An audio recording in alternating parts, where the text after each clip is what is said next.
Hello there, my tulips. Welcome back to my channel. It is your girl, Bliss. Welcome back. So glad you decided to stop by. So today's video is going to be an update on me using the Wonder Grow.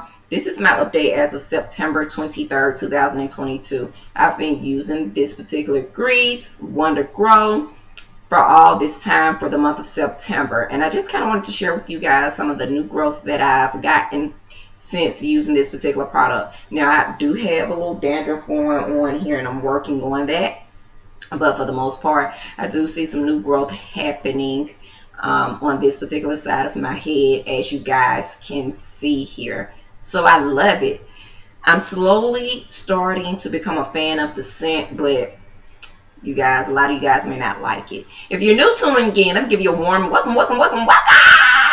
Give this video a big thumbs up, hit that bell so notification, and join this Tulip Nation. Is absolutely free. Just click that subscribe button. So here's the other side of my head, you guys, and my baby hairs on this side is starting to grow. It's not as full as that other side that you guys saw, but it is in fact growing. This is also my problem area where my baby hairs are a little bit thinner here.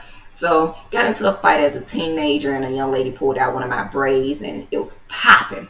But anyway, neither here nor there. This is the back of my head where my taper cut is growing out, as you guys can see. So I'm very, very pleased with that. And I hope for the month of October it continues to grow out. That concludes September's update. Smoochies.